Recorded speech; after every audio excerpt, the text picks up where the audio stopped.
Thanks. It's really interesting to have a chance to co-do a panel like this, because we actually did something similar to this in 2003, I think it might have been, in the Netherlands at the inception of a new company's practice area as a consultant providing SROI analysis.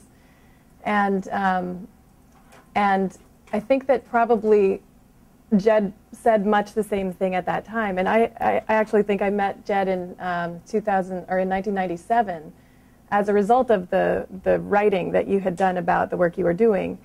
When I was working for Shorebank Neighborhood Institute, which was part of Shorebank Corporation, which some of you have probably heard of, doing community development banking. And we were underneath the Community Development Corporation side of that suite of companies, working on a social enterprise that was for the first time at Shorebank actually referring to itself as a social enterprise, working with teenagers in the inner city. And we were trying to engage them in running a small business as the design talent. We'd get them in the door with free art lessons and then engage them in running this small business and making money by doing that.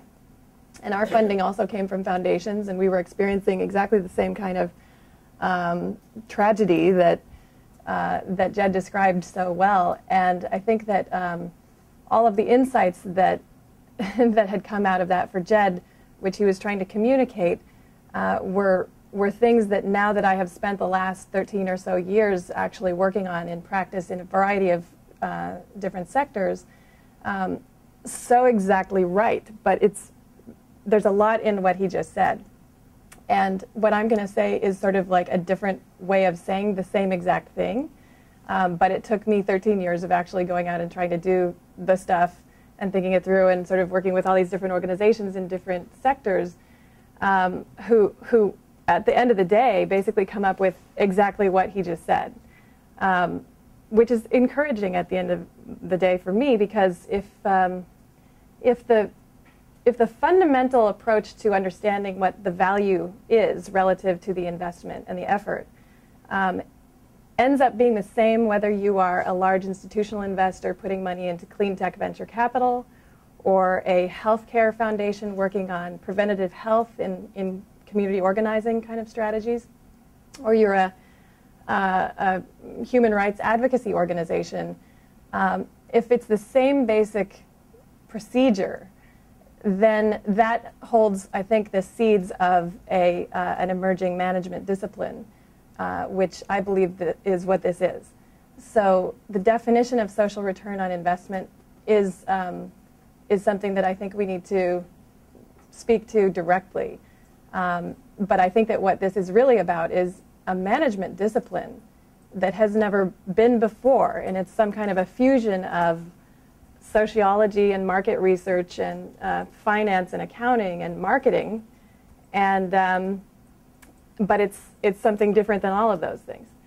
So I really do want to take to heart what you said about not taking up the whole time, because I think that the essential value of this conversation is going to be by you saying to us what are the issues that you're interested in, so I can run through a 35-slide presentation, which I'm happy to share with you, but I'm not, I want to kind of stay attuned to what is going to be useful and what is not. So if you can help guide me in that, that would be excellent. That would be great, yeah.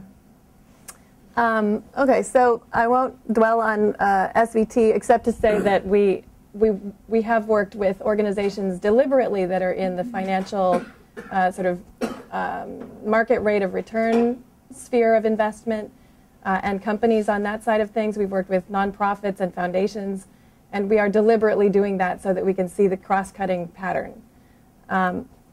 So we start this off by sort of pointing out the fact that that there's about $60 trillion in world domestic product. And if you look at a curve of that over the last 50 years or so, it just goes right up like that. But there are a lot of things that are systems which globally are basically financial accounting driven for economic management, are enabling us to do really well, and other things that we are not doing so well.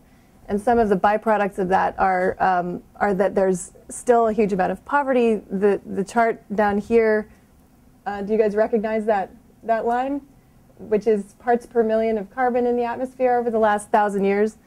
So there are a number of tensions between the profit, the excellence that we have acquired in profit maximization and some of the perverse incentives around selling people things which maybe do not actually take into account the whole well-being of the person or the community or the environment. Especially cell phone technology globally and the internet.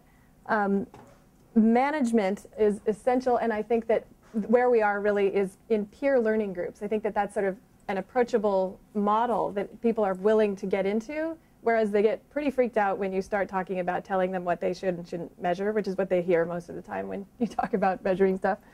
And then the communication, again, you know, the same means that we can collect information can be a way of communicating it. So social networks, social computing is really powerful here. Data visualization, and especially geospatial mapping of the information, brings it to life in a way that makes it so much more intuitive and useful to human beings. So there's going to be a lot of innovation around that. And then these peer-to-peer knowledge bases. Some people are starting to create wiki-like sort of databases that are sort of open source, like Iris. McKinsey's going to have some big database of a bunch of approaches. There's a new wiki that's kind of in beta test mode secretly for the socially responsible investing universe that hasn't launched publicly, but basically anyone doing research on a corporation can introduce information into this space where then everyone will be able to see it. So the SRI industry, I think, is on the verge of a big revolution.